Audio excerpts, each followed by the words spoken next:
강지우 경정은 자신의 직감에 늘 자부심을 가졌다. 17년간 경찰청 중대범죄수사과에서 일하며 그녀는 사람을 펼친 책처럼 읽고 다른 사람들이 무심코 지나치는 사소한 디테일까지 포착하는 법을 배웠다. 하지만 그 가을 저녁, 그녀의 전문가적 기술은 마치 작동을 멈춘 듯했다. 부산 출장은 예정보다 이틀 일찍 끝났다. 지역 관청의 부패 사건은 처음 예상했던 것보다 간단했다. 용의자들은 증거의 무게에 못 이겨 스스로 무너졌다. 지우는 남편 최민준에게 전화해서 일찍 돌아간다고 알리지 않기로 했다. 2주 동안이나 보지 못한 남편에게 깜짝 선물을 해주고 싶었다. 서울 중심가에 있는 아파트 7층으로 엘리베이터를 타고 올라가면서 그녀는 민준이 얼마나 기뻐할지 상상했다. 아마도 치킨을 시키고 특별한 날을 위해 아껴두었던 와인 한 병을 따서 둘만의 로맨틱한 저녁을 보낼 것이다. 결혼 8년 차에 접어들면서 그런 순간들은 점점 드물어졌다. 열쇠는 소리 없이 자물쇠에서 돌아갔다. 지우는 현관에서 구두를 벗고 조용히 아파트 안으로 들어갔다. 거실에는 은은한 불이 켜져 있었다. 커피 테이블 위에는 마시다만 커피 2잔과 비어있는 화이트 와인병이 놓여 있었다. 이상하네. 아마 민준 씨가 동료를 초대했나 보지. 그래서 네 마누라는 언제 돌아온대? 부엌에서 익숙한 여자의 목소리가 들리자 지우는 그 자리에 얼어붙었다. 수천 명 속에서도 알아들을 수 있는 목소리였다. 자신의 가족은 없으면서 스스로를 인간 영혼의 전문가라 여기며 가족 생활에 대해 조언을 늘어놓던 그녀의 여동생 강아라, 사설 심리 상담사였다. 지우는 천천히 부엌으로 향했다. 맨발은 마룻바닥에서 아무 소리도 내지 않았다. 머릿속에서는 질문들이 꼬리에 꼬리를 물고 이어졌다. 아라가 왜 여기에? 왜 나를 내 마누라라고 부르는 거지? 그리고 가장 중요한 건 왜 내가 없는 동안 와인을 마시고 있는 거지? 부엌에 다다른 지우는 문 앞에 멈춰섰다. 눈앞에 펼쳐진 광경은 너무나 충격적이어서 처음 몇 초간은 뇌가 상황을 처리하기를 거부했다. 민주는 팬티 바람으로 냉장고 옆에 서 있었다. 그의 상체는 벗은 상태였고 머리는 헝클어져 있었다. 그리고 그녀의 친동생 아라는 지우가 지난 생일에 바로 그 민준에게서 선물 받은 아이보리색 목욕 가운을 입고 가스레인지 앞에서 요리를 하고 있었다. 그 마누라, 벌써 돌아왔는데. 지우가 얼음장 같은 목소리로 말했다. 민주는 너무 놀라 하마터면 손에 들고 있던 생수병을 떨어뜨릴 뻔했다. 그의 얼굴은 순식간에 창백해졌고 눈은 공포로 동그래졌다. 아라는 국자를 든 채로 굳어버렸다. 소스가 바닥 타일 위로 천천히 떨어졌다. 지우야. 민준이 중얼거렸다. 금요일에나 돌아온다고 했잖아. 계획이 바뀌었어. 지우는 침착하게 대답하며 그 광경을 꼼꼼히 뜯어보았다. 상황을 분석하는 직업적 습관이 자동으로 켜졌다. 식탁에는 2인용 저녁 식사의 흔적, 촛불, 냅킨이 남아있었다. 싱크대에는 아직 스테이크 자국이 선명한 접시들이 있었다. 그렇다면 이번이 처음이 아니라는 거네, 동생아. 아라는 기쁜 척 미소를 지으려 했지만 어색하기 짝이 없었다. 어머, 서프라이즈네. 우리 마침 언니 얘기하고 있었는데. 그래, 들었어. 지우는 부엌 문턱을 넘었다. 특히 내 새로운 별명에 대해 듣는 게 흥미롭더라. 무거운 침묵이 흘렀다. 민주는 무슨 말을 해야 할지 필사적으로 생각하며 안절부절 못했다. 아라는 이미 불에서 내려야 할 소스를 계속 적고 있었다. 지우야, 이건 네가 생각하는 그런 게 아니야. 민준이 입을 열었다. 내가 뭘 생각하는데? 지우가 그의 말을 자르며 의자에 앉았다. 그녀의 목소리는 침착하고 거의 무관심하게 들렸지만 안에서는 분노가 들끓었다. 설명해봐, 여보. 내가 출장 간 사이에 내 동생이 내 목욕 가운을 입고 내 부엌에서 저녁을 요리하는 걸 보고 내가 뭘 생각해야 하는지 말이야. 아라는 마침내 가스레인지를 끄고 언니를 향해 돌아섰다. 그녀의 뺨은 붉게 상기되어 있었다. 눈에는 도전적인 빛이 스쳐 지나갔다. 언니가 이런 식으로 알게 되길 원치 않았어. 그녀가 가운 허리띠를 고쳐 매며 말했다. 하지만 이렇게 된 이상 아라야, 그만해. 민준이 경고하듯 말했다. 아니, 언니도 진실을 알아야 해. 동생은 턱을 치켜들며 말을 이었다. 우리 서로 사랑해, 언니. 벌써 1년 넘었어. 지우는 마치 정보를 받아들이듯 천천히 고개를 끄덕였다. 겉으로는 완전히 평온했지만 안에서는 차갑고 날카로운 무언가가 가슴을 꿰뚫었다. 1년 넘게 그녀가 반복했다. 그럼 내가 가족이 있고 동생이 있고 사랑하는 남편이 있다고 생각하는 동안 너희는 내 등 뒤에서 사랑 노름을 하고 있었단 거네. 어쩌다 보니 그렇게 됐어. 민준이 티셔츠를 꿰어 입으며 다급하게 말했다. 계획한 게 아니야. 아라가 전 남편이랑 이혼 문제로 나한테 조언을 구하러 왔었어. 우린 많은 대화를 나눴고, 그리고 나는 진실을 알 자격이 없다고 결정했구나. 지우는 의자에서 일어나 여전히 겉으로는 평온을 유지했다. 나는 그저 돈이나 벌어오고 쓸데없는 질문은 하지 말아야 할 마누라였던 거지. 지우야, 넌 이해 못해. 아라가 말을 시작했다. 너희가 생각하는 것보다 더 많이 이해해. 지우가 그녀의 말을 잘랐다. 내 남편과 내 동생이 내가 배신당하는 걸 눈치챌 만큼 멍청하다고 생각했다는 걸 이해해.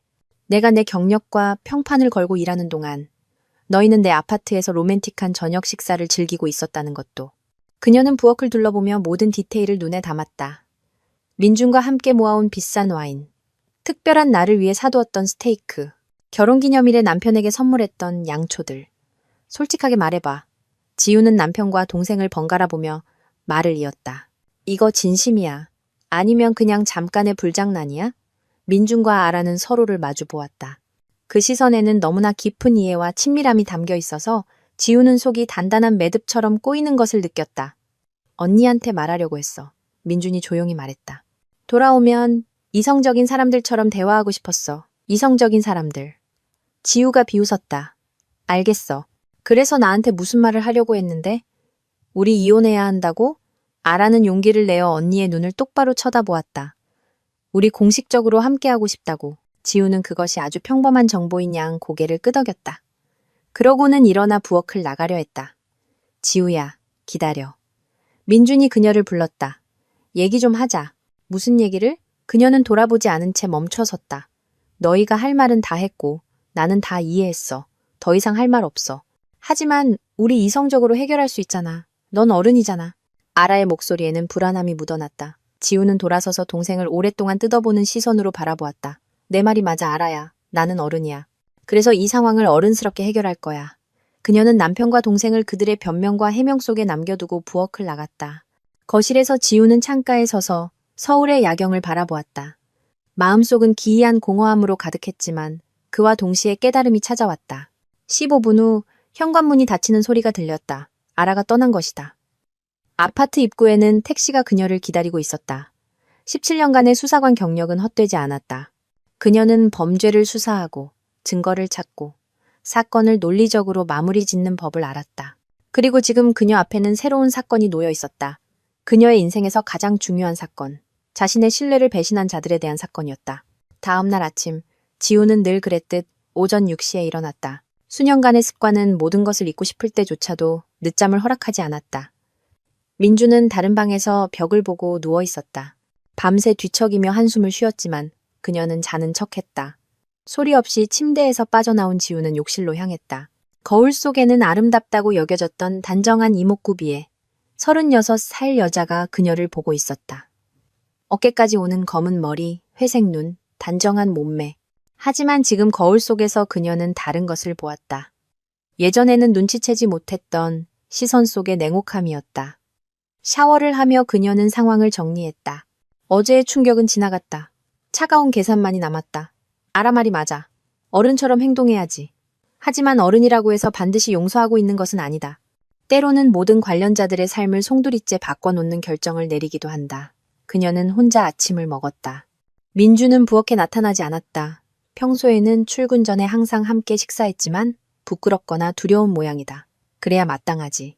경찰청 중대범죄수사과의 지우는 정확히 오전 9시에 도착했다. 4층에 있는 그녀의 사무실 창문은 오래된 포플러 나무가 자라는 안뜰을 향하고 있었다. 9월 중순인 지금 나무잎들은 이제 막 노랗게 물들기 시작했다. 강경정님, 비서인 박선영 씨가 얼굴을 내밀었다. 박도영 과장님께서 10시에 잠깐 뵙자고 하십니다. 알았어요. 지우는 컴퓨터를 켜며 고개를 끄덕였다. 그들의 부서를 총괄하는 박도영 과장은 40대 중반의 남성으로 첫 결혼해서 낳은 두 아이가 있는 이혼남이었다. 원칙적이고 정직하며 자신과 부하 직원에게 엄격했다. 지우는 항상 그를 존경했고 그의 전문성과 공정함을 높이 평가했다. 오전 10시 그녀는 그의 사무실 문을 두드렸다. 들어오세요. 앉아요. 박 과장은 자신의 책상 맞은편 의자를 가리켰다. 부산 출장은 어땠습니까? 사건은 조기 종결되었습니다. 지우는 서류 폴더를 건네며 보고했다. 모든 피의자들이 자백했습니다. 물적 증거도 확보했고요. 재판은 12월 전에는 열리지 않을 것 같습니다. 훌륭합니다. 박 과장은 서류를 넘기며 고개를 끄덕였다. 언제나처럼 명확하고 법에 따라 처리했군요. 앞으로 몇 주간 계획 있습니까? 지우는 생각에 잠겼다. 공식적으로는 출장 후 일주일간의 휴가가 있었지만 지금 그녀에게 휴가는 필요 없었다. 사생활을 정리할 시간이 필요했다. 좀 심각한 사건을 맡고 싶습니다. 그녀가 대답했다. 혹시 보류된 사건 중에 있을까요? 박 과장은 눈썹을 치켜떴다. 보통 수사관들은 힘든 출장 후에 새로운 사건을 맡기보다 쉬려고 하기 때문이다. 사건이 하나 있긴 합니다. 그가 잠시 후 말했다. 꽤 민감한 건인데 대한변호사협회에서 소속 변호사 한 명에 대한 진정을 조사해달라고 요청해 왔습니다. 의뢰인들이 그 변호사를 사기 및 갈취 혐의로 고발하고 있는데 아직 증거가 부족하고 당사자가 법망을 피하는 데 능숙한 인물이라서요. 지우는 속에서 무언가 쿵 하고 내려앉는 것을 느꼈다. 운명이 스스로 그녀에게 기회를 던져주는 것일까? 변호사 이름이 뭡니까? 그녀가 물었다. 최민준입니다. 박 과장이 대답했다. 최민준 변호사요. 당신 남편이잖아요. 박 과장이 놀라서 말했다. 거의 전 남편이죠. 지우는 동요를 감추려 애쓰며 대답했다. 구체적인 혐의가 뭡니까? 수임료 과다 청구, 의뢰인에게 중요 정보, 은폐, 서류 위조 등입니다. 아직은 진정 수준이지만 증거가 발견된다면 이 사건 제가 개인적인 이해관계가 있으니 저에게 배정하지 말아 주십시오. 물론이지. 박 과장이 고개를 끄덕였다. 법의 엄격한 잣대로 검토하도록 하죠. 이 사건은 철저한 조사가 필요하니 김진호 수사관에게 맡기도록 하죠. 김 수사관 좀 불러주시겠습니까? 네, 알겠습니다. 지우는 망설임 없이 말했다. 정말 괜찮겠습니까? 부탁하고 싶은 건 없고요. 그래도 당신 남편인데 거의 전 남편이라고는 하지만 김 수사관의 증거 수집을 돕고 싶습니다. 그 이상 어떠한 절차적 결정에도 관여하지 않겠습니다. 게다가 법은 만인에게 평등하니까요. 지우가 미소 지었다. 과장은 동의하며 고개를 끄덕였고 지우는 동료 김진호 수사관을 부르러 나갔다. 사건 자료가 담긴 폴더를 받은 김진호 수사관은 자신의 사무실로 돌아와 사건 번호 2847을 검토하기 시작했다. 최민준, 1985년생. 그 다음으로는 진정서들이 이어졌다. 아주 많은 진정서들이. 연금수급자인 박순자 할머니는 최민준이 상속사건을 맡아주겠다며 이 0만 원을 받아갔지만 서류를 잘못 작성하는 바람에 패소했다고 주장했다. 사업가인 이성진 씨는 변호사가 재판 전 합의 가능성에 대한 중요한 정보를 숨겼다고 주장했다. 점심시간에 지우는 자신의 조수인 오연수에게 전화했다. 그녀는 항상 큰 사건을 꿈꾸는 젊고 야심찬 수사관이었다. 연수 씨, 재미있는 일거리가 하나 있어요. 지우가 말했다. 최민준 변호사에 대한 정보를 좀 모아줘요. 그가 맡았던 사건들, 의뢰인들, 금융거래 내역까지 찾을 수 있는 건 전부 다요. 일주일이면 충분할 거예요. 네, 강 경정님. 연수가 의욕에 차서 대답했다. 구체적으로 뭘 찾으면 될까요? 잠시만요. 그분 혹시 경정님 친척 아니세요? 이제 곧 아니게 될 사람이야. 법 위반 사항을 찾아봐요. 어떤 것이든. 아주 사소한 것도 괜찮아요. 조수와의 통화 후 지우는 휴대폰을 꺼내 복잡한 사건에서 종종 협력했던 사설탐정의 번호를 눌렀다. 김철민은 전직 형사 출신이었다. 그는 자신의 일을 잘 알았고 조용히 일하는 법을 알았다. 김 실장님, 부탁할 게 하나 있어요. 그녀가 말했다. 아주 비밀스럽게 처리해야 해요. 말씀하십시오, 강경정님. 두 사람을 미행해서 그들의 일과 자주 가는 장소, 만나는 사람들을 알아봐 주세요. 특히 둘이 함께 만나는 모습이 중요해요. 알겠습니다. 이름은요? 최민준과 강하라. 사진이랑 주소는 문자로 보낼게요. 지우 씨, 이 사람 당신 남편이잖아. 철민이 당황했다. 기간은 얼마나? 이제 아니야, 김 실장. 기간은 한 달, 어쩌면 더 짧을 수도 있고 뭘 찾아내느냐에 달렸어. 알았어, 하라는 대로 하지. 보고는 3일에 한 번씩, 매일. 지우가 정정했다. 그리고 김 실장, 이 사건 고위층 인사들과 연루될 수도 있으니 조심해. 통화 후 그녀는 의자에 몸을 기댔다. 안뜰의 포플러 나무는 평화롭게 잎사귀를 흔들었고 어딘가에서 까마귀가 울었다. 평범한 도시에 평범한 근무일이었지만 그녀에게 이날은 새로운 삶의 시작이었다. 더 이상 순진한 아내도 믿음직한 동생도 아닌 삶. 그날 저녁집에서 민주는 저녁 식사 중에 그녀에게 말을 걸려 했다. 지우야, 우리 어른이잖아. 그가 포크로 샐러드를 뒤적이며 초조하게 말을 시작했다. 상황을 침착하게 얘기해보자. 뭘 얘기해? 그녀는 서류에서 눈을 떼지 않은 채 무심하게 물었다. 어제 네가 다 설명했잖아. 너희는 1년 넘게 서로 사랑했고 공식적으로 함께하고 싶다고. 그럼 이혼해야지. 원칙적으로는 그렇지. 민주는 자신 없어 보였다. 하지만 우리가 좋게 헤어졌으면 좋겠어. 스캔들이나 서로 비난하는 거 없이 지우는 마침내 서류에서 눈을 들어 남편을 보았다. 그는 그녀의 시선을 피하며 자기 접시 내용물에 집중했다. 좋게? 그녀가 되물었다. 그걸 어떻게 생각하는데? 재산은 똑같이 나누고 아무도 서로를 탓하지 않고 친구로 남는 거지. 우린 결국 8년을 같이 살았잖아. 그건 뭔가 의미가 있겠지. 물론 의미 있지. 지우가 고개를 끄덕였다. 예를 들어 네가 8년 동안 내 감정에 대해 거짓말을 했다거나 적어도 내 동생과 만나는 지난 1년 동안은 그랬다는 의미겠지. 거짓말 안 했어? 민준이 발끈했다. 그냥 사람이 변하고 감정도 변하는 거야. 알겠어. 그럼 네 고객들한테는 거짓말 안 해? 아니면 그 사람들하고도 감정이 변하는 일이 생기나? 민주는 사례가 들려 아내를 놀란 눈으로 쳐다보았다. 내 고객들이 무슨 상관이야? 아무 상관없어. 지우가 어깨를 으쓱했다. 그냥 궁금해서. 사생활에서 정직함이 그 모양인데 직업적인 활동에서는 얼마나 정직한지. 지금 나 협박하는 거야? 민준의 목소리에 긴장감이 서렸다. 내가? 지우는 놀란 척했다. 내가 왜 당신을 협박해? 나는 네가 제안한 대로 좋게 이혼하고 싶을 뿐이야. 민주는 그녀를 유심히 쳐다봤지만 그녀의 얼굴에서는 차분한 무관심 외에는 아무것도 읽을 수 없었다. 그랬으면 안 됐다. 그 무관심 뒤에는 세 사람 모두의 인생을 영원히 바꿔놓을 결정이 숨어 있었기 때문이다. 사흘 후 지우의 책상 위에는 두툼한 보고서 2개가 놓여 있었다. 오연수는 훌륭하게 임무를 완수했다. 그녀가 수집한 민준의 직업 활동에 대한 정보는 철저했다. 김철민도 실망시키지 않았다. 그의 남편과 동생의 사생활에 대한 보고서에는 흥미로운 세부 사항이 많이 담겨 있었다. 지우는 사무실 문을 잠그고 자료를 검토하기 시작했다. 상황은 점차 명확해졌고 그녀가 본 것은 모든 예상을 뛰어넘었다. 민주는 단순히 고객들을 속인 것이 아니었다. 그는 체계적으로, 치밀하게, 그리고 오랫동안 그 짓을 해왔다. 지난 3년간 그의 손을 거쳐간 사건은 100건이 넘었고 그중 최소 30건에서 심각한 위반 사항이 발견되었다. 과도한 수임료, 허위 진단서, 위조된 서류, 중요 정보, 은폐 등 일부 고객들은 그의 무능함이나 불성실한 태도 때문에 소송에서 패소했다. 하지만 가장 흥미로운 것은 재정적인 부분이었다. 민주는 이중장부를 작성하며 세무서에 소득을 숨기고 있었다. 공식적으로 그는 연간 약 1억 원을 벌었지만 실제 소득은 5억 원을 초과했다. 차액은 현금으로 받아 신고하지 않았다. 탐정의 보고서는 더욱 노골적이었다. 3일간의 감시 결과 민준과 아라의 로맨스는 지우의 아파트를 방문하는 것에 그치지 않았다.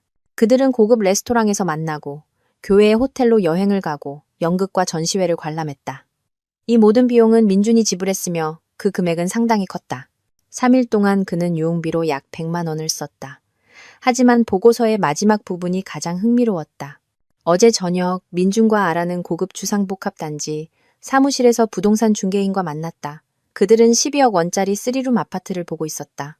아무래도 함께 살 계획을 세우고 있는 모양인데 스케일이 작지 않았다. 지우는 의자에 몸을 기댄 채 비웃었다. 그렇다면 그들은 이미 그녀의 돈으로 함께할 미래를 계획하고 있었던 것이다. 지금 살고 있는 아파트는 주로 그녀의 돈으로 구입한 것이었다. 지우는 시청의 부패 사건을 해결한 공로로 큰 포상금을 받았다. 당시 민주는 아파트 가격의 4분의 1만 냈지만 서류상으로는 동등한 소유자로 등재되어 있었다. 그녀는 전화기를 들고 오연수의 번호를 눌렀다. 연수 씨, 정보가 더 필요해요. 그녀가 말했다. 최민준 변호사의 일 처리에 불만을 품은 고객들을 모두 찾아줘요. 특히 그의 행동이나 부작위로 인해 물질적 손해를 입은 사람들로. 시간은 얼마나 있어요? 일주일. 그리고 하나 더 알아봐줘요. 지난 3년간 소득 신고를 제대로 했는지 공식적으로. 알겠습니다.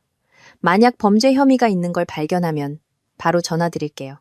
시간 상관없이요. 조수와의 통화 후 지우는 김철민에게 전화했다. 김 실장님, 훌륭해요. 그녀가 감사를 표했다. 계속 감시해주세요. 그리고 부탁이 하나 더 있어요. 최민준이 그런 호화로운 생활을 할 돈이 어디서 났는지 알아봐줘요. 레스토랑, 호텔, 12억짜리 아파트. 그의 공식적인 소득으로는 감당이 안 될 텐데. 알겠습니다. 심각한 걸 찾으면요? 그럼 우린 범죄를 해결할 모든 기회를 갖게 되는 거죠. 지우가 미소 지었다. 저녁에 집에서 지우는 평소처럼 행동했다. 저녁을 준비하고 민준에게 일에 대해 묻고 자신의 일과에 대해 이야기했다. 남편은 아내가 상황을 받아들이고 원만한 이혼을 할 준비가 되었다고 생각하며 점차 긴장을 풀었다. 참, 그가 차를 마시며 말했다. 우리가 같이 신청하고 재산 분할에 다툼이 없으면 이혼 절차를 아주 빨리 끝낼 수 있대. 다툼이 있어? 지우가 순진하게 물었다. 내 생각엔 우리 합의할 수 있을 거야. 아파트는 팔아서 돈을 나누고 차는 내 거고 별장은 내 거고 원칙적으로는 공평하잖아. 물론 공평하지. 지우가 동의했다. 이혼 후에 어디로 이사할 계획이야. 민주는 약간 얼굴을 붉혔다. 아직 결정 못했어. 아마 어디 월세로 들어가지 않을까. 그는 그녀의 시선을 피했다. 너는 여기 계속 있을 거야? 아직 몰라. 나도 환경을 좀 바꿔볼까 해. 이 벽들에는 너무 많은 추억이 있어. 민주는 대화가 평온하게 진행되는 것에 안도하며 고개를 끄덕였다. 그가 아내의 머릿속에서 무슨 일이 벌어지고 있는지 알았더라면. 다음 날 지우는 동료인 김진호 수사관에게 다가갔다. 진호 씨, 안녕하세요. 그녀가 말했다. 맡고 있는 사건 관련해서 추가 자료가 들어왔어요. 사건이 우리가 생각했던 것보다 더 심각한 것 같아요. 그녀는 책상 위에 서류 폴더들을 올려놓으며 보고했다. 여러 조항에 따라 형사 사건을 개시할 근거가 충분해요. 김진호는 제출된 자료를 주의 깊게 검토했다. 읽어내려갈수록 그의 얼굴은 점점 더 굳어졌다. 사기, 탈세, 문서 위조. 그가 중얼거렸다. 인상적인 목록이군. 증거는 아직 수집 중이지만 기반은 있어요. 피해자들의 진술, 재무, 서류, 서명 감정 결과까지. 일주일이나 2주일 안에 구속영장 청구를 할 수 있을 것 같아요. 좋아요. 도와줘서 고마워요. 물론이죠, 진호 씨. 우린 동료잖아요. 서로 도와야죠. 김진호의 사무실을 나오면서 지우는 기묘한 만족감을 느꼈다. 계획의 1단계가 완료되었다. 이제 알아차례다. 그리고 여기서도 오연수가 다시 한번 그녀를 도왔다. 강아라는 서울 중심가의 작은 사무실에서 고객들을 받고 있었다. 문패에는 사설심리 상담사, 가족 상담, 심리적 외상 치료라고 적혀 있었다. 지우는 동생이 정식 심리학 학위가 없다는 것을 알고 있었다. 그녀는 단기 과정을 수료하고 자격증을 받았는데 이는 형식적으로 상담을 할 권리를 부여했다. 토요일 아침, 지우의 조수인 오연수는 잠재 고객인 척 아라의 사무실을 찾아갔다. 아라는 주말에도 일했다. 돈은 언제나 아쉬웠으니까. 어서 오세요. 아라가 직업적인 미소를 지으며 그녀를 맞았다. 들어오세요. 앉으세요. 저는 아라라고 합니다. 당신의 상담사죠. 어떻게 불러드릴까요? 오연수라고 합니다. 방문객이 자신을 소개했다. 가족 문제가 있어서요. 무엇이 힘드신지 말씀해 주시겠어요? 아라는 맞은편 의자에 앉아 메모장을 꺼냈다. 남편이 제 가장 친한 친구와 바람을 피워요. 연수는 아라의 반응을 유심히 살피며 말을 시작했다. 우연히 알게 됐는데 이제 어떻게 해야 할지 모르겠어요. 아라의 얼굴에 당혹감 같은 것이 스쳐 지나갔지만 그녀는 금세 평정을 되찾았다. 얼마나 고통스러우실지 이해해요. 그녀가 동정적으로 말했다. 그런 발견은 항상 충격적이죠. 그 관계가 얼마나 오래되었나요? 아마 1년은 넘은 것 같아요. 저는 바보같이 아무것도 눈치채지 못했죠. 일하고 돈 벌고 우리 사이는 괜찮다고 생각했어요. 자신을 탓하지 마세요. 아라는 메모장에 무언가를 적었다. 외도는 남편분의 선택이지.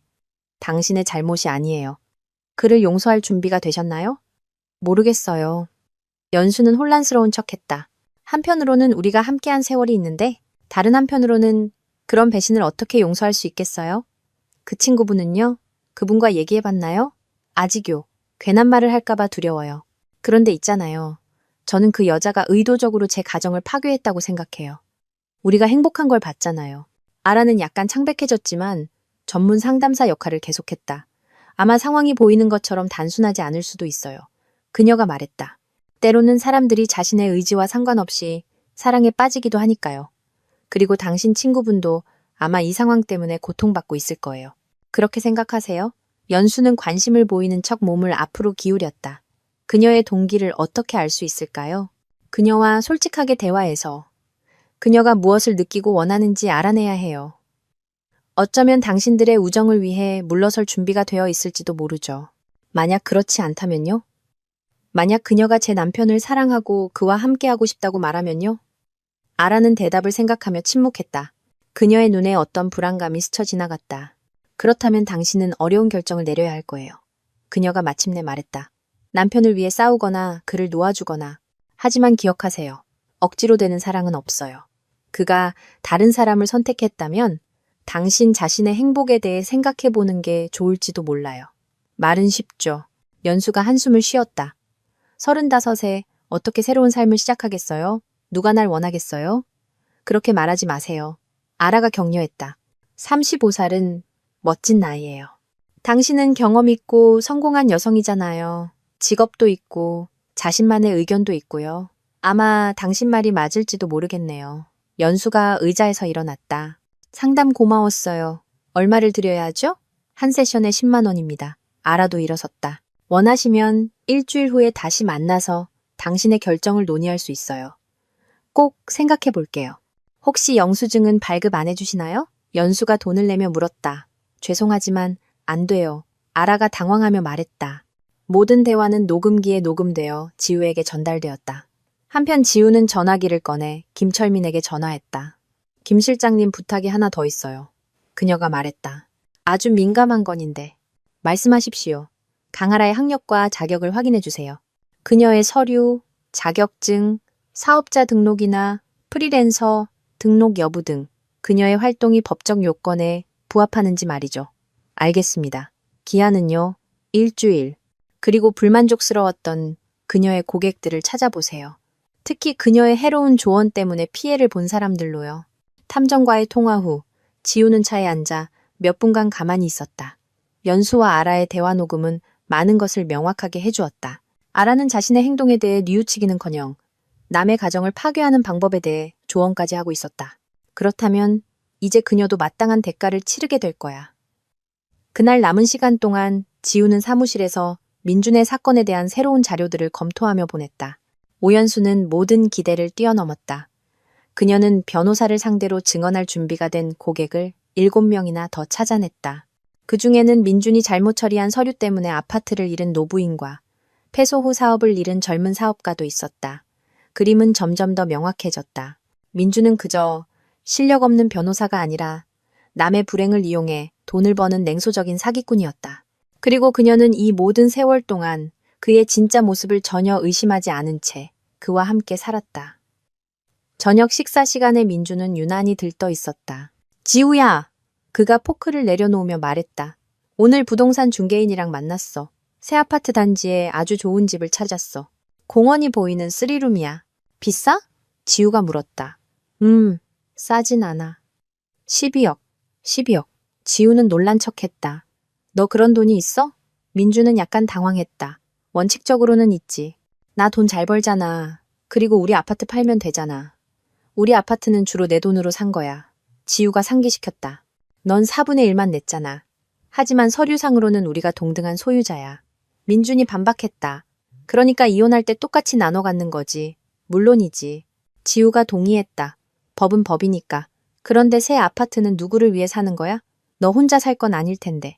민주는 얼굴을 붉히며 고개를 숙였다. 알아도 거기서 살 거야. 우리 이혼 후에 결혼할 계획이거든. 알겠어. 그녀도 구매에 재정적으로 참여해? 아직 결정 안 했어. 그녀도 자기 사업이 있지만 수입이 그렇게 많지는 않아.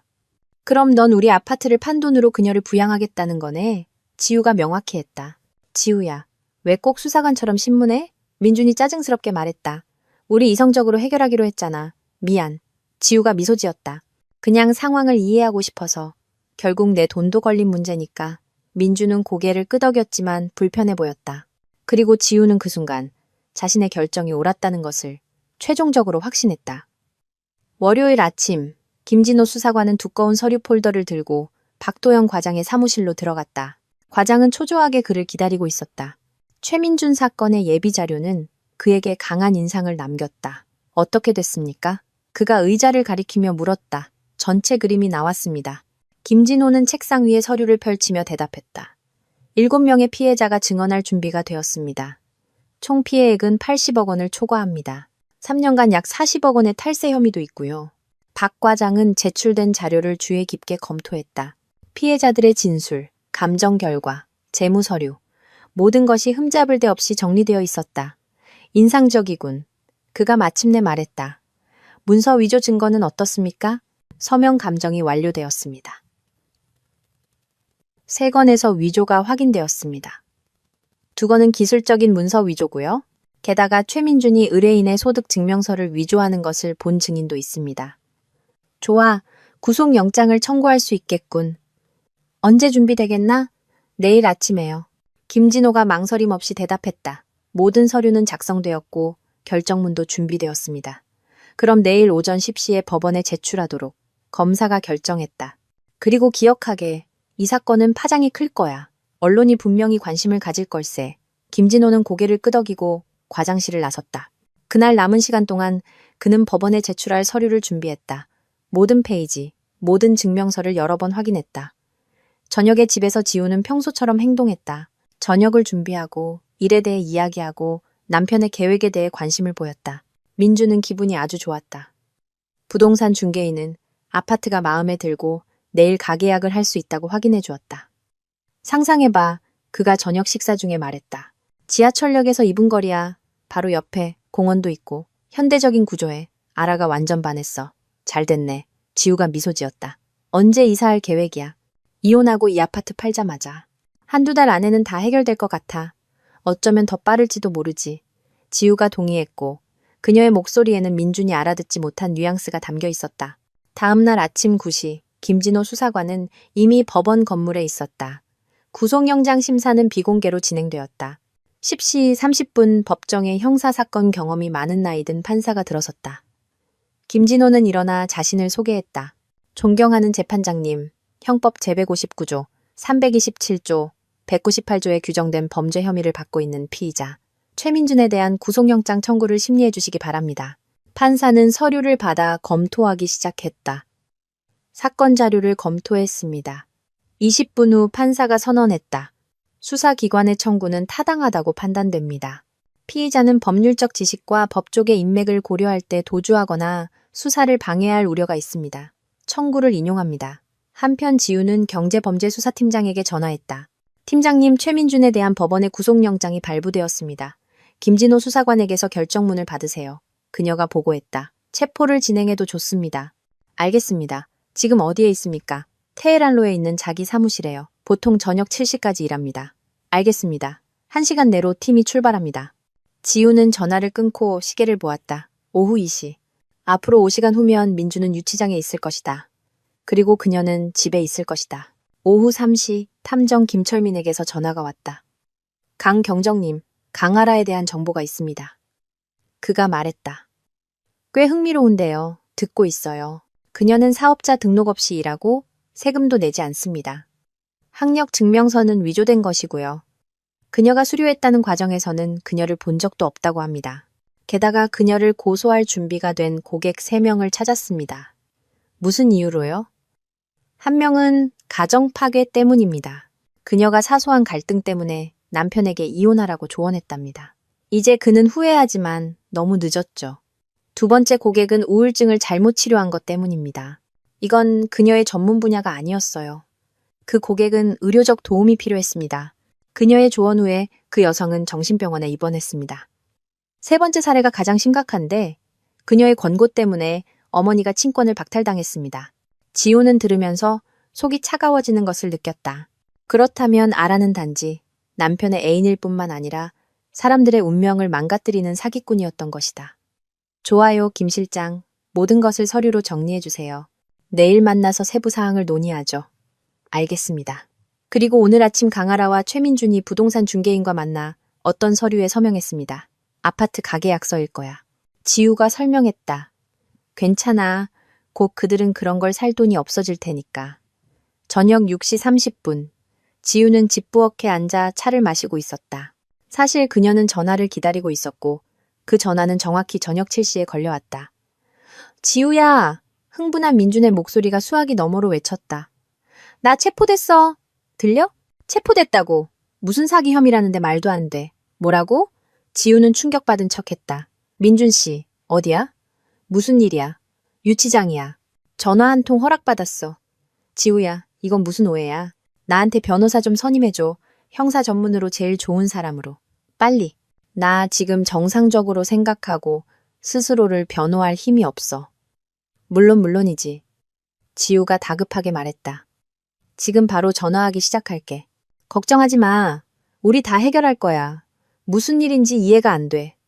민주는 점점 더 큰 소리로 말했다. 무슨 사기? 나는 정직하게 일했다고.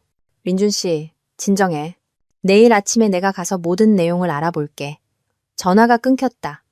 지우는 수화기를 내려놓고 의자 등받이에 기댔다. 공포와 절망으로 가득 찬 남편의 목소리는 그녀에게 기묘한 만족감을 주었다. 이제 그들도 느껴봐야지. 익숙한 세상이 무너지는 기분이 어떤 건지.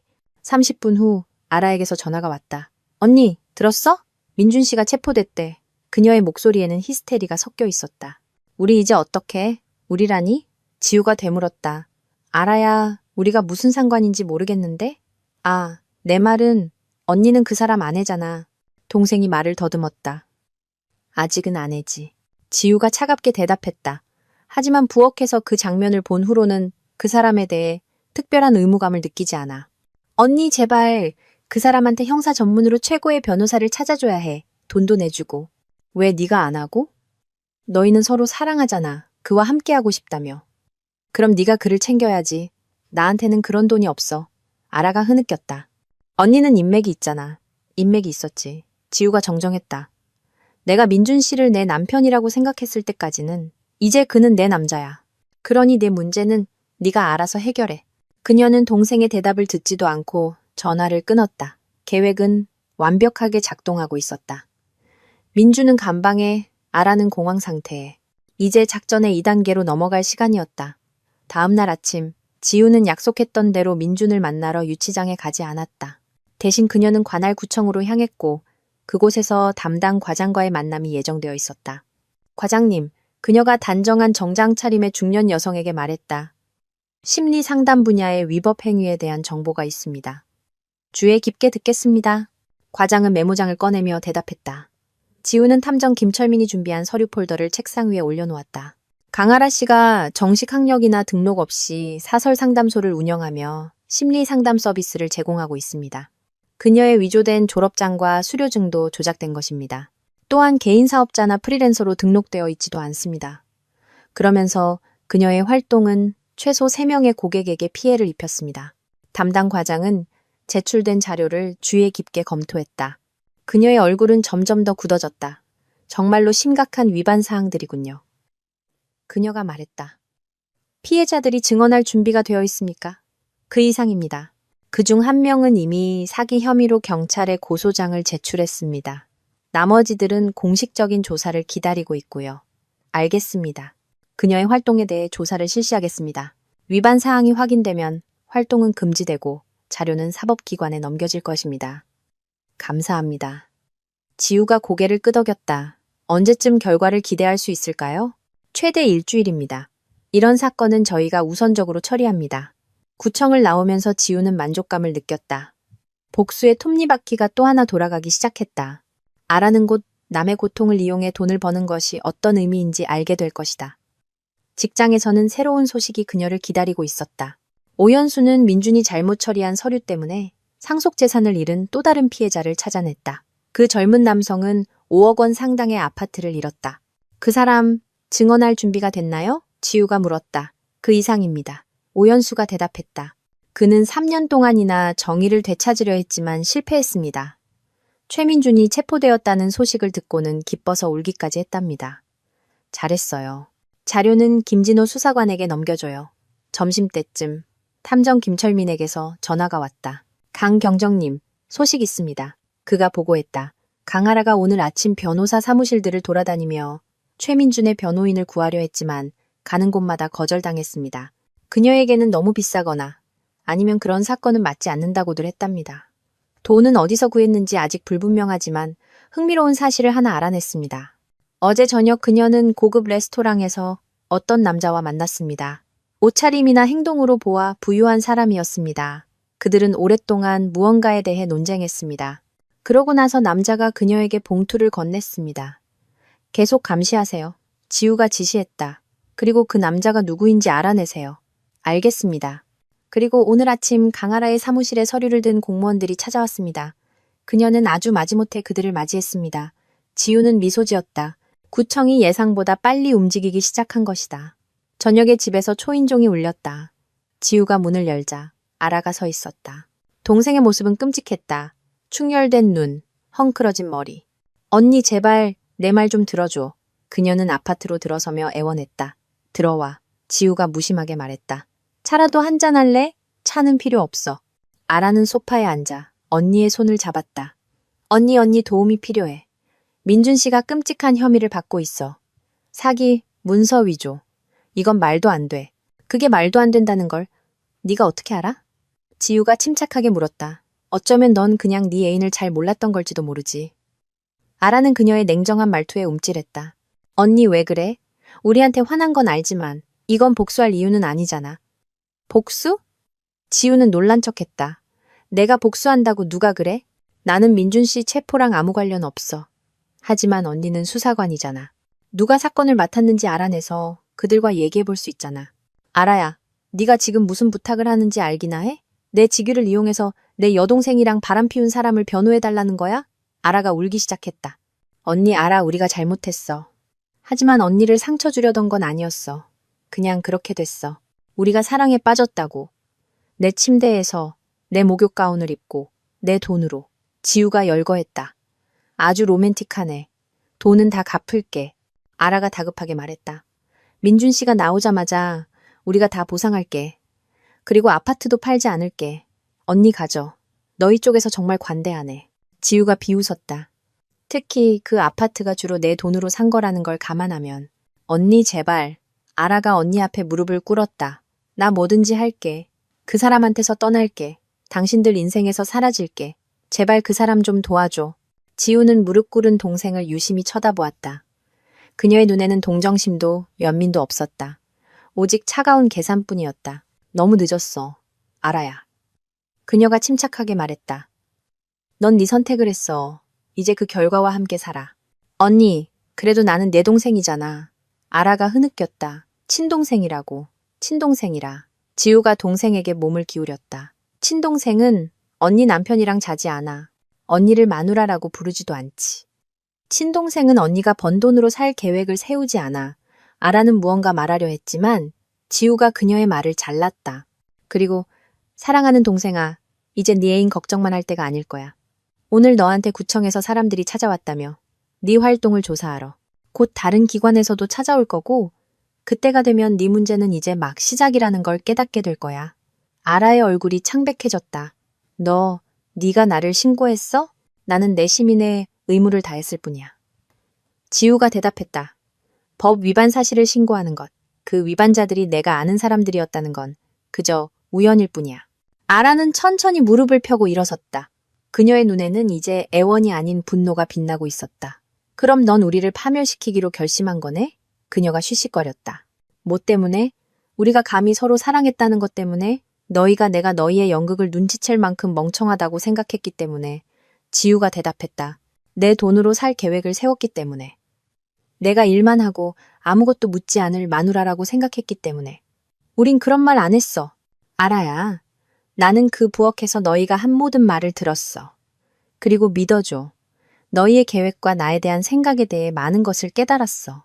아라는 출구를 향했지만 문 앞에서 돌아섰다. 후회하게 될 거야, 지우야. 혼자 남게 되면 가족도 가까운 사람도 없이. 그때는 후회할 거라고. 어쩌면 지우가 동의했다. 하지만 적어도 나는 정의가 실현되었다는 것을 알게 되겠지. 동생이 떠난 후 지우는 자신에게 와인을 따르고 창가에 앉았다. 밖은 이미 어두워졌다. 이웃집 창문에는 불이 켜져 있었다. 저 어딘가에서 사람들은 저녁을 먹고 텔레비전을 보고 가족들과 대화하고 있었다. 그리고 그녀는 혼자 앉아 복수의 다음 단계를 계획하고 있었다. 내일 민주는 기소될 것이다. 모레 아라는 활동 금지 통보를 받을 것이다. 그리고 일주일 후 그들은 둘 다 자신들이 잘못된 여자를 건드렸다는 것을 깨닫게 될 것이다. 다음 날 김진호 수사관의 사무실에서 최민준에 대한 기소가 진행되었다. 그는 창백한 얼굴의 눈 밑에는 검은 그림자가 드리운 채 의자에 앉아 있었다. 감방에서의 하룻밤은 그의 외모에 좋지 않은 영향을 미친 것이 분명했다. 피의자 최민준 씨, 수사관이 공식적인 어조로 시작했다. 당신은 대한민국 형법 제347조, 제231조, 그리고 조세범 처벌법 위반 혐의로 기소됩니다. 민준은 조용히 듣고만 있었다. 그의 옆에는 법률 상담소에서 나온 젊은 변호사가 앉아 있었는데 그는 사기꾼 동료를 변호할 의욕이 전혀 없어 보였다. 사건 자료에 따르면 수사관은 공소장을 읽으며 계속했다. 당신은 체계적으로 고객들을 속여 서비스 비용을 과다 청구하고 중요한 정보를 숨겼으며 문서를 위조했습니다. 총 피해액은 84억 원에 달합니다. 말도 안 됩니다. 마침내 민준이 입을 열었다. 나는 정직하게 일했습니다. 제 모든 고객들은 만족했습니다. 7명의 피해자가 당신을 상대로 증언할 준비가 되어 있습니다. 우리는 문서 위조를 입증하는 감정 결과와 당신의 숨겨진 소득에 대한 자료도 확보하고 있습니다. 민준의 얼굴이 더욱 창백해졌다. 민준의 변호사는 초조하게 헛기침을 했다. 수사관은 그를 오랫동안 쳐다보았다. 최민준 씨, 당신은 심각한 범죄 혐의를 받고 있습니다. 우리는 당신의 유죄를 입증할 반박 불가능한 증거를 가지고 있습니다. 보전 조치의 일환으로 당신의 재산은 압류될 것입니다. 수사관이 알렸다. 아파트, 자동차, 계좌에 현금을 포함해서요. 변호사는 메모장에 무언가를 빠르게 적었다. 그는 사건이 심각하고 변호의 여지가 거의 없다는 것을 분명히 이해하고 있었다. 이제 수사관이 계속했다. 신문으로 넘어가겠습니다. 제기된 혐의에 대해 유죄를 인정하십니까? 아니요. 민준이 소리쳤다. 나는 아무도 속이지 않았어요. 이건 다 모함입니다. 좋습니다. 그럼 각 사건을 개별적으로 검토하겠습니다. 박순자 씨 사건부터 시작하죠. 신문은 4시간 동안 계속되었다. 새로운 문서가 나올 때마다, 새로운 증언이 나올 때마다 그의 자신감은 녹아내렸다. 신문이 끝날 무렵 그는 몸을 웅크린 채 앉아 가끔 자신의 무죄를 중얼거릴 뿐이었다. 오늘은 여기까지입니다. 수사관이 폴더를 닫으며 선언했다. 피의자를 데려가시오. 저녁에 지우의 집에서 전화벨이 울렸다. 어머니였다. 지우야, 이게 무슨 일이니? 내가 듣기로는 그녀가 흥분해서 말했다. 아라가 울면서 민준이 체포된 것에 대해 끔찍한 이야기를 하더구나. 엄마, 그건 직무상 정보예요. 지우가 대답했다. 제가 언급할 수 없는 일이에요. 하지만 그는 네 남편이잖아. 어떻게 네가 그를 박해할 수 있니? 전 남편이에요. 우리 이혼해요. 이혼한다고? 어머니가 숨을 헐떡였다. 지우야, 무슨 일이 있었니? 아라가 뭔가 앞뒤 안 맞는 말을 하던데 무슨 일이 있었냐 하면 민준 씨와 아라가 1년 넘게 제 등 뒤에서 같이 살았다는 거예요. 그리고 저는 바보같이 아무것도 눈치채지 못했고요. 침묵이 흘렀다. 그러고 나서 어머니가 조용히 물었다. 아라가 네 남편이랑? 그게 사실이니? 사실이에요, 엄마. 제가 직접 목격했어요. 맙소사. 어머니가 중얼거렸다. 그럼 이제 어떻게 되는 거니? 이제 각자 마땅한 대가를 치르게 될 거예요. 지우가 단호하게 대답했다. 저는 더 이상 침묵하고 인내할 생각이 없어요. 하지만 아라는 네 동생이잖아. 동생이었죠. 동생은 언니 남편과 자지 않아요. 어머니와의 통화 후 지우는 기묘한 공허함을 느꼈다. 가족은 완전히 파괴되었다. 하지만 그녀에게 다른 선택이 있었을까? 용서하고 있고 아무 일도 없었던 척하는 것? 아니, 그런 일은 용서받을 수 없다. 그리고 그녀는 무슨 수를 써서라도 이 일을 끝까지 밀어붙일 것이다. 일주일 후 아라는 심리상담 활동을 금지하는 공식적인 통지를 받았다. 같은 날 경찰관들이 수색영장을 들고 그녀의 집을 찾아왔다. 지우는 계속해서 감시를 이어가던 탐정 김철민으로부터 이 사실을 알았다. 컴퓨터, 서류, 고객 기록들을 압수했습니다. 그가 전화로 보고했다. 강아라는 공격적으로 행동하며 음모와 복수에 대해 소리쳤습니다. 이웃들이 구경하러 모여들었죠. 그녀의 고객들은 어떻게 됐나요? 3명은 이미 경찰에 고소장을 제출했습니다. 4번째는 준비 중이고요. 그녀의 문제는 최민준보다 더 심각합니다. 좋아요. 계속 감시하세요. 알겠습니다. 그리고 그녀가 레스토랑에서 만났던 그 남자, 누군지 알아냈습니다. 그녀의 전남편 이현우였습니다. 아마 그에게 돈을 부탁했던 것 같습니다. 흥미롭네요. 그가 돈을 줬나요? 정황상 아닌 것 같습니다. 그녀를 만난 직후에 그는 바로 변호사에게 갔습니다. 아마도 자신을 보호하기 위한 조치였겠죠. 지우는 미소 지었다. 전 남편조차도 알아와 엮이고 싶어 하지 않는 것이다. 현명한 사람이군. 같은 날 그녀는 특별한 기쁨을 주는 소식을 받았다. 박도영 과장이 그녀를 불러 승진 소식을 전했다. 강경정님, 그가 엄숙하게 말했다. 당신이 출장에서 해결한 사건에 대한 업무 처리가 상부로부터 깊은 인상을 남겼습니다. 그런 철저함, 그런 원칙주의라니. 제 일인걸요. 과장님, 지우가 겸손하게 대답했다. 바로 그 때문에 당신에게 특별 중요 사건 담당 수사팀장직을 제안하는 겁니다. 그에 상응하는 급여 인상과 권한 확대와 함께요. 지우는 감정이 솟구치는 것을 느꼈다. 적어도 한 가지는 운이 좋았다. 그것이 일이라 할지라도. 신뢰에 감사드립니다. 그녀가 말했다. 실망시켜드리지 않겠습니다. 그 점은 의심하지 않습니다. 그리고 이게 좀 부적절할 수도 있지만 혹시 시간이 괜찮다면 함께 점심이라도 하면서 새로운 사건이나 계획에 대해 이야기할 수 있을까요? 지우는 과장을 유심히 쳐다보았다. 박도연은 매력적인 남자였고 똑똑하고 원칙적이었으며 무엇보다 중요한 것은 싱글이었다. 기꺼이요. 그녀가 미소 지었다. 언제가 편하세요? 내일 오후 1시요. 이 근처에 아주 좋은 레스토랑을 압니다. 좋아요. 검사실을 나오면서 지우는 세상의 여왕이 된 기분이었다. 경력은 상승하고 사생활은 정리되고 있으며 적들은 마땅한 대가를 치르고 있었다. 행복을 위해 이보다 더 필요한 것이 있을까? 저녁에 집에서 전화가 울렸다. 민준의 변호사였다. 강지우 씨, 그가 피곤한 목소리로 말했다. 제 의뢰인이 당신에게 개인적으로 전해달라고 했습니다. 수사에 협조하는 조건으로 형량 협상을 하고 싶다고 합니다. 형량 감경을 대가로 일부 혐의를 인정할 준비가 되어 있습니다.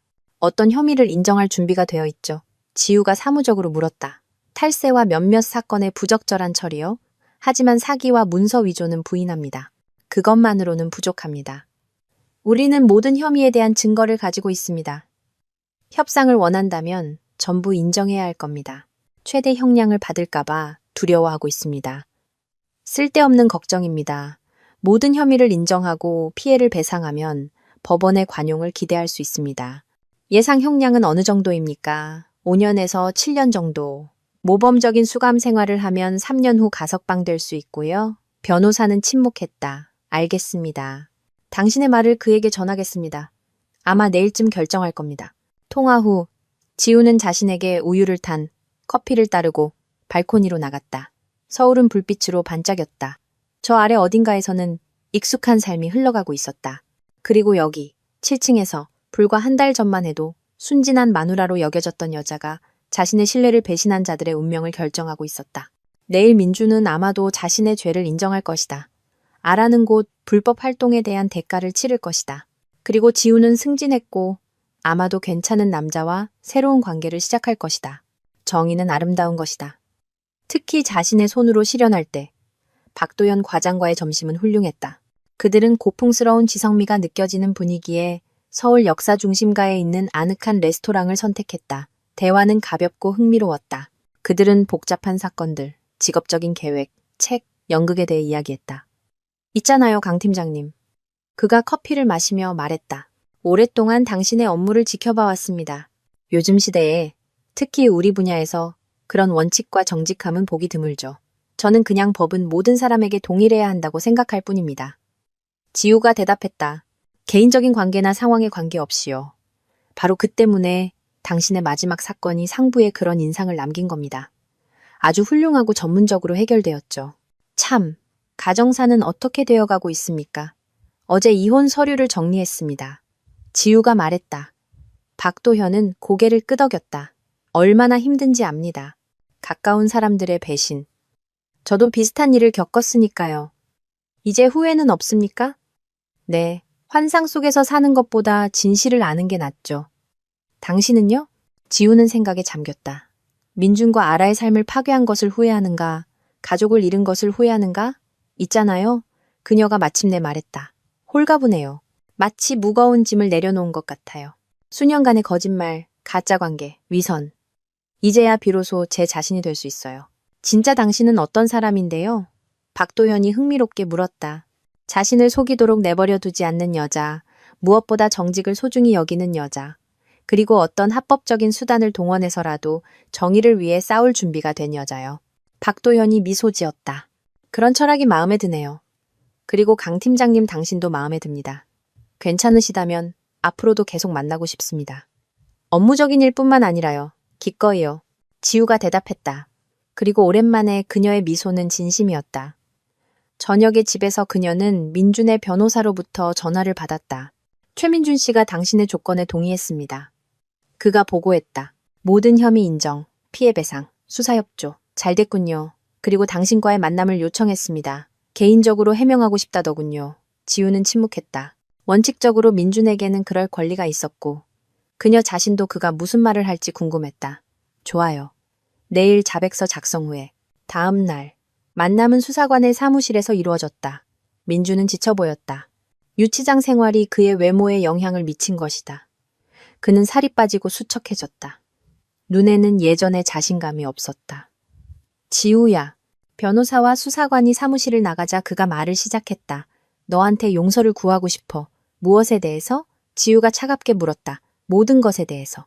배신, 거짓말, 그리고 너를 과소평가했던 것에 대해서.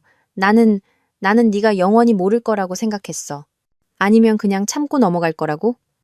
내 남편이 내 돈으로 내 동생과 자는 걸 참고 넘어갈 거라고? 지우가 비웃었다. 그러면서 고객들 돈까지 훔치는데. 민주는 고개를 숙였다.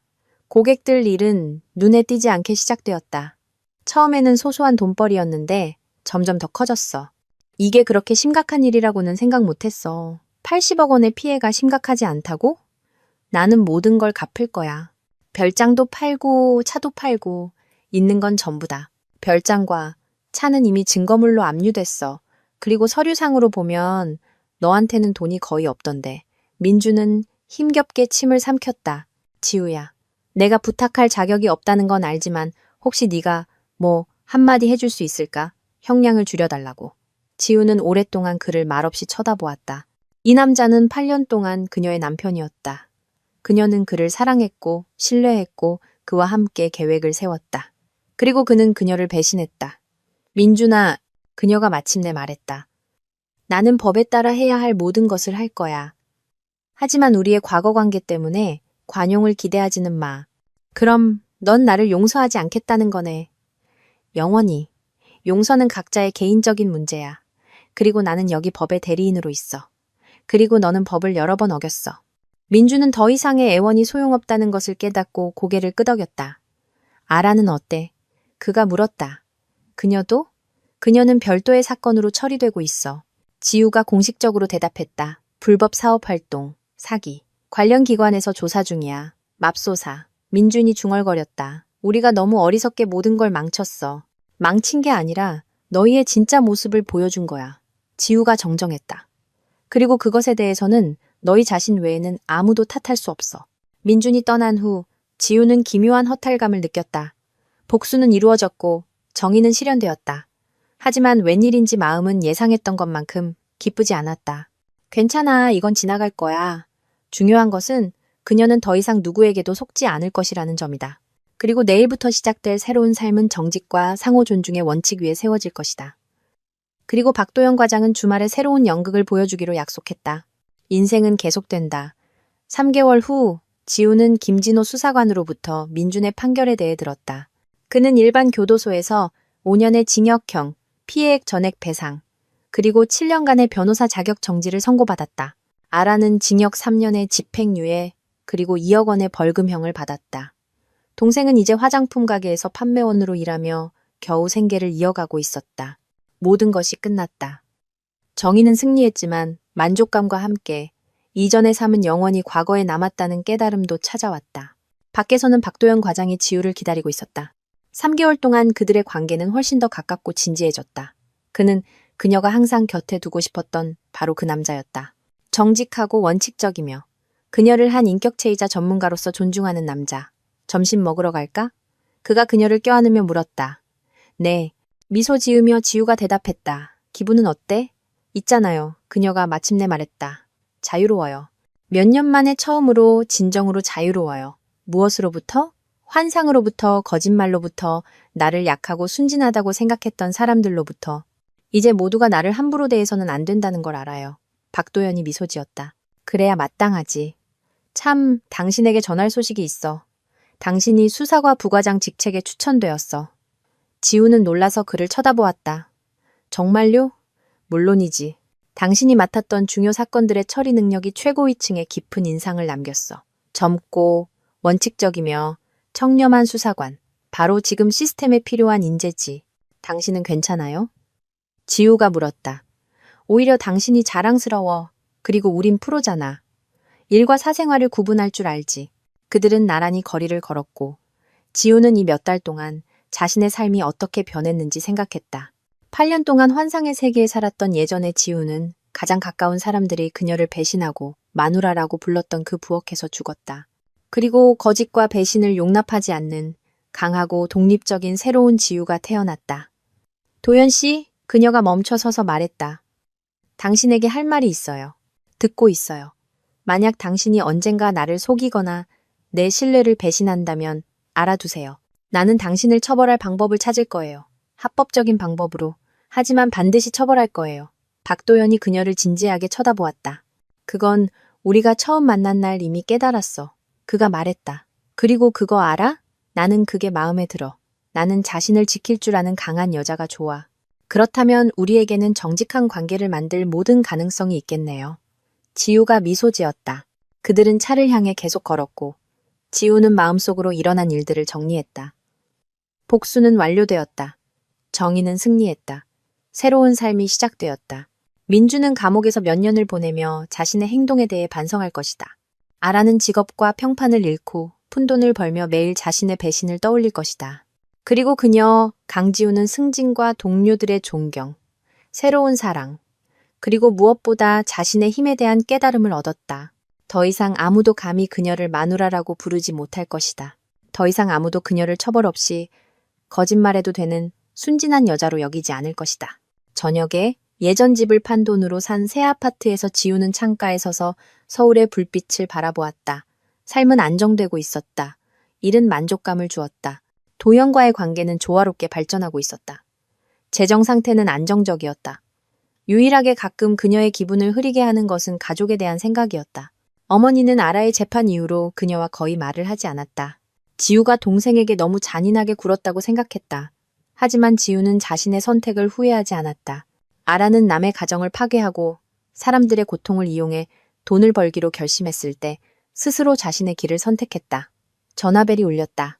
도연 씨, 안녕, 미인. 그가 따뜻한 목소리로 말했다. 집은 어때? 다 좋아요. 오늘 우리가 나눴던 대화에 대해 생각하고 있었어요. 어떤 부분에 대해서? 부과장 직책에 대해서요. 당신은 정말로 제가 해낼 수 있다고 생각하세요? 물론이지. 당신은 훨씬 더 어려운 과제를 해냈잖아. 당신 자신의 삶을 정리했으니까. 그건 부서를 이끄는 것보다 훨씬 더 어려운 일이야. 지우는 미소 지었다. 도연은 항상 적절한 말을 찾아냈다. 참, 그가 계속했다. 제안이 하나 있어. 다음 주말에 교회로 나가자. 너에게 보여주고 싶은 곳이 있어. 어떤 곳인데요? 가보면 알아. 서프라이즈야. 통화 후 지우는 와인 한 잔을 따르고 창가에 있는 좋아하는 의자에 앉았다. 그녀의 손에는 도연이 선물한 책이 들려 있었다. 정의에 관한 격언집. 그중 한 구절이 특히 기억에 남았다. 정의란 각자가 마땅히 받아야 할 것을 받는 것이다. 민주는 자신의 범죄에 대해 감옥에 갈 만했다. 아라는 배신과 사기 행각에 대해 수치를 당할 만했다.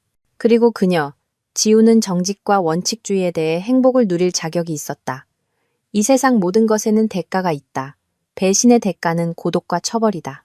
정직의 대가는 존경과 성공이다. 복수의 대가는 내적인 만족과 평온이다. 그녀는 아무것도 후회하지 않았다. 만약 과거로 돌아가 자신의 결정을 바꿀 기회가 주어진다 해도 그녀는 거절했을 것이다. 왜냐하면 이제 그녀는 알았기 때문이다. 정의는 존재한다. 단지 때로는 그것이 실현되도록 도와줄 필요가 있을 뿐이다. 창밖으로 밤의 서울 불빛이 반짝였다. 저 아래 어딘가에서 사람들은 각자의 일로 바빴고 어딘가에서는 운명이 결정되고 계획이 세워지고 실수가 저질러졌다. 그리고 여기 12층의 따뜻한 아파트에서 배신을 용서하지 않는 법을 배운 여자가 자신의 행복한 미래를 계획하고 있었다.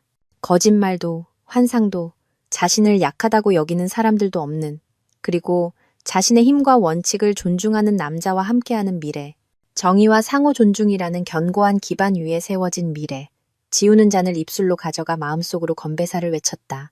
정의를 위하여, 그리고 모든 사람이 인생에서 마땅히 받아야 할 것을 받는다는 것을 위하여. 와인은 훌륭했다. 비싸고 숙성되었으며 풍부한 맛을 지녔다. 이제 막 시작된 그녀의 새로운 삶처럼 내일은 새로운 근무일, 새로운 사건들, 그리고 정의가 법학 교과서에 나오는 아름다운 단어가 아니라 세상을 더 나은 곳으로 바꿀 수 있는 실제적인 힘이라는 것을 증명할 기회들이 그녀를 기다리고 있었다. 그리고 민준과 아라는? 글쎄, 그들도 마땅히 받아야 할 것을 받게 내버려 두자. 남은 인생의 매일, 매 시간, 매분마다 정의는 정말로 아름다운 것이다. 특히 그것이 강지우라는 이름과 성, 그리고 수사팀장이라는 직책을 가질 때. 1년 후 지우는 하얀 정장 차림으로 혼인신고서에 서명하며 박도연의 손을 잡고 있었다. 그들은 가까운 친구들과 동료들만 모인 작은 자리에서 결혼을 축하했다. 증인은 그녀의 가장 친한 친구가 된 오연수와 지방검찰청의 차장검사였다. 신부 강지우 씨는 신랑 박도연 씨를 법적인 남편으로 맞이하시겠습니까? 담당 공무원이 엄숙하게 물었다. 네, 그러겠습니다. 지우가 단호하게 대답했다. 신랑 박도연 씨는 신부 강지우 씨를 법적인 아내로 맞이하시겠습니까? 네, 그러겠습니다. 신랑이 미소 지었다. 두 분이 부부가 되었음을 선포합니다. 박수, 축하, 꽃. 지우는 진정으로 행복했다. 그녀 곁에는 그녀를 사랑하고 존중하며 결코 그녀를 배신하지 않을 남자가 있었다. 식이 끝난 후 그들은 레스토랑으로 가서 축하했다. 식탁에는 그녀에게 진정한 가족이 되어준 사람들이 모였다. 그녀의 전문성을 높이 평가하는 동료들, 힘든 시기에 그녀를 지지해준 친구들. 두 분을 위하여 부서장이 건배를 제의했다.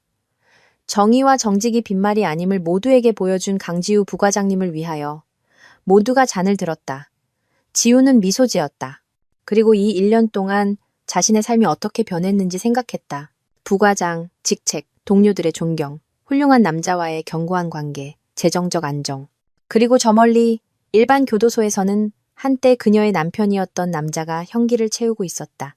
민주는 봉제 공장에서 일하고 몇 안 남은 친구들로부터 편지를 받으며 아마도 가끔 자신이 얼마나 어리석게 자신의 삶을 망쳤는지 회상할 것이다. 아라도 사라지지 않았다. 재판 후 그녀는 작은 도시의 이모 집으로 가서 지역시장에서 일하며 가끔 어머니에게 전화해 힘든 운명을 한탄한다고 했다. 하지만 어머니는 이제 별로 동정하지 않았다. 그녀는 지우가 배신자들을 처벌한 것이 옳았다는 것을 깨달았다. 무슨 생각해? 도연이 아내에게 몸을 기울이며 조용히 물었다. 때로는 인생에서 가장 끔찍한 사건이 가장 행복한 사건이 되기도 한다는 걸요. 지우가 대답했다. 만약 그때 부엌에서 전 남편과 아라를 마주치지 않았다면 나는 평생 속아서 살았을 거예요. 하지만 이제는 진정한 사랑, 존경, 정직이 무엇인지 알아요. 도연이 그녀의 뺨에 입을 맞췄다. 나도 알아. 내 곁에 있는 여자는 결코 자신을 속이도록 내버려 두지 않을 거라는 걸. 그리고 그게 우리 관계를 더욱 특별하게 만들어. 저녁에 그들이 함께 산 새 아파트에서 지우는 거울 앞에 서서 장신구를 벗고 있었다. 거울 속에는 배신과 고통을 겪었지만 무너지지 않고 더욱 강해진 행복하고 자신감 넘치는 여자가 비쳤다. 한 달 전 지우는 교도소에 있는 민준으로부터 편지를 받았다. 그는 뉘우침과 자신의 실수를 깨달았다는 내용, 그리고 용서를 구하는 말을 썼다. 그녀는 편지를 끝까지 읽지도 않고 버렸다. 과거는 과거에 남아야 한다. 아라는 공통의 지인들을 통해 그녀에게 연락을 시도했고 만남을 요청하며 해명하고 싶어 했다. 하지만 지우는 단호했다. 어떤 행동은 변명의 여지가 없고 어떤 상처는 아물지 않는다. 그들에게 그렇게 가혹하게 대한 것을 후회하지 않아? 언젠가 도연이 물었다. 당신은 범죄자들을 감옥에 보낼 때 후회하나요? 지우는 질문으로 답했다. 아니, 저도 후회하지 않아요. 그들은 나에 대해, 우리 가족에 대해, 신뢰에 대해 범죄를 저질렀어요. 마땅한 대가를 받은 거죠. 그리고 그것은 사실이었다. 지우는 양심의 가책을 느끼지 않았다. 그녀는 단지 자신이 능숙하게 다루는 정의의 메커니즘을 작동시켰을 뿐이다. 민주는 사기꾼이었다. 아라는 고객들을 속였다. 그녀는 단지 진실이 드러나도록 도왔을 뿐이다. 이제 거울 앞에 서서 지우는 인생이 놀라운 방식으로 모든 것을 제자리에 놓는다는 것을 생각했다. 배신자들은 처벌받았고 정직한 사람들은 보상받았으며 정의는 승리했다. 침실로 도연이 들어왔다. 이미 잠옷으로 갈아입은 채였다. 그들은 침대에 누웠다. 오늘 그녀는 그저 훌륭한 남자의 사랑받는 아내였다. 창밖으로 밤의 서울이 소란스러웠다. 도시 어딘가에서 사람들은 사랑하고 배신하고 계획을 세우고 남의 운명을 파괴했다. 하지만 여기 이 침대에서 사랑하는 남자 곁에서 지우는 보호받고 행복하다고 느꼈다. 정의는 아름다운 것이다. 특히 그것이 이론이 아닌 실제 삶에서 승리할 때, 특히 자신의 손으로 실현할 때, 그리고 저기 교도소에서 전 남편이 석방될 날을 세고 먼 도시에서 전 동생이 시장에서 채소를 팔고 있더라도 각자는 마땅히 받아야 할 것을 받았고 지우는 새로운 사랑과 새로운 삶을 얻었다. 환상도 배신도 자신을 약하다고 여기는 사람들도 없는 삶. 정의가 이름과 성을 가진